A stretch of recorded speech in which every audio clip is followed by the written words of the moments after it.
What's up YouTube, Needler here, and I'm going to show you guys today a video of how to do a daisy chain for fight sticks.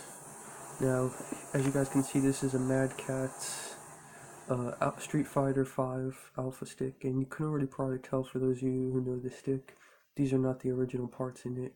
I've already swapped it out for a Sanwa JLF black top and full stick lever, and Sanwa 30mm buttons. I believe they're the OSBF.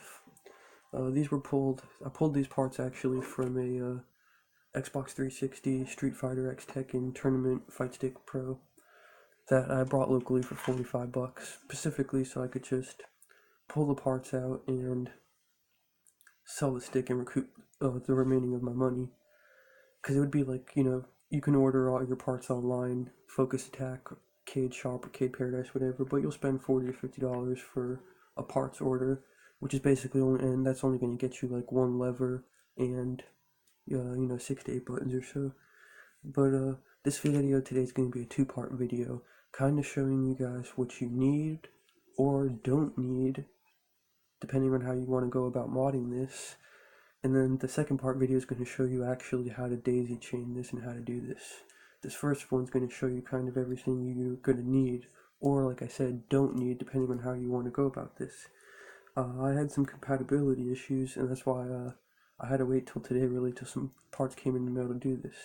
But first compatibility issue was wire strippers. You don't necessarily have to get good ones. I got automatic ones because I want to be fast. Specifically, this is going to strip 10 to 26 gauge, and that higher number gauge is basically going to be meaning it's stripping thinner wire. And I can tell you right off the bat, when you go to most local hardware stores, the smallest gauge wire you're going to see is like 20 gauge. I think it's used for phones or something, some housing, hardware. I'm not sure specifically what. But so most of the strippers you're going to see are only going to go to like maybe, you want to be careful because you don't want to get one that's only 20 gauge. Even 22 gauge might start having a hard time stripping this. You want to make sure you're getting something, at least I would say 24 to 26 gauge. And you may be able to strip it with cheaper ones from the flea market, whatever. A lot of my parts I did source from the flea market and only spent very little money for, $1 or so. And some I went to the hardware store. And some I went and brought online. So you could source your products however you want. You don't even really need wire strippers. Some people, if you want to spend the time doing it by hand, you can use a razor blade knife and strip your insulation. Go about that. That was the first compatibility issue, is the right gauge for stripping the right wire. Second one was I bought all my quick disconnect terminals, 0.110s, and not all 0.110s for one of the same size female quick disconnects. Bought them from my hardware store, and they weren't the ones that fit the buttons, even though they were 0.110s. So I went online on eBay, and surprisingly, they actually had Sanwa female open barrel quick disconnects. Now these aren't the ones these are the ones you crimp, but these are the ones that use a special crimp. But that's okay, because I'm going to be bending these and probably soldering directly to them, just so that I don't have to bend the prongs in the Alpha stick, because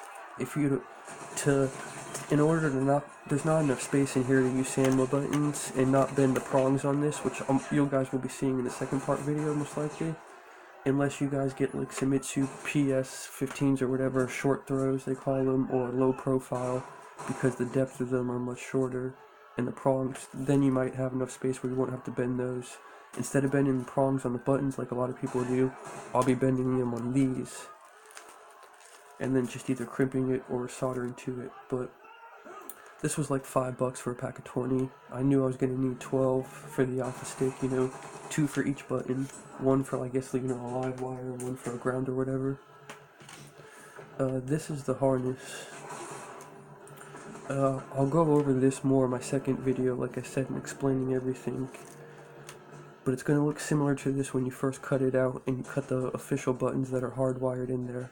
But continuing on the parts you're going to need, I picked up the thinnest heat shrink tubing I could find, just like $3.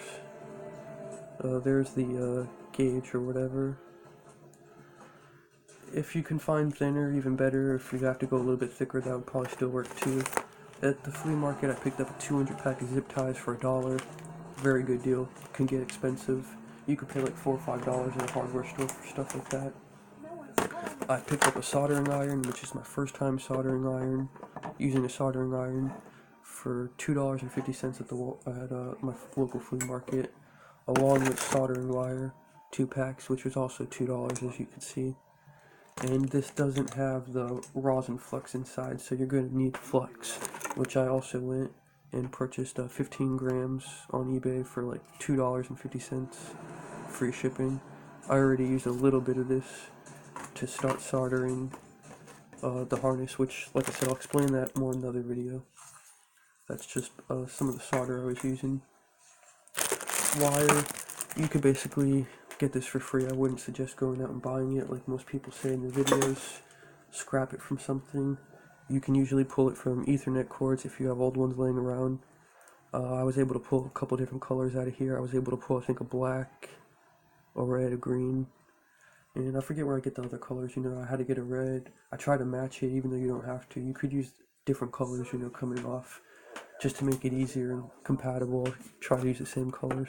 It's the same thing with like the heat shrink tubing. You can get heat shrink tubing in the color of your wire, but you may spend more. Electrical tape, good to have. Haven't been using it. Steel wool and a wet sponge. Gonna need that for the soldering iron. Some snips, and then just some more tidbit stuff that I added to like my box of electronic repair. My screwdriver, an extra lighter, thermal paste for when I fixed the CPU on my PS3, and a security bit. Excuse me. A little pair of scissors and video game security bits. This will like take off open cartridges up for Sega, Super Nintendo, and stuff like that. Still missing a few of the proprietary tools, but that's basically everything you're gonna need for the first one, or like I said, not need, because you don't have to solder. You can go ahead and connect these wires and use an electrical tape, but I don't know how good of a connection that will be. Electrical tape will probably eventually come undone. You could probably just do it with heat shrink tubing, but anyways, I'll go ahead and end this video and continue on to the second video, where I will actually show off the stick and teach you guys how to daisy chain ground for a Street Fighter 5 Alpha stick. Peace out, guys.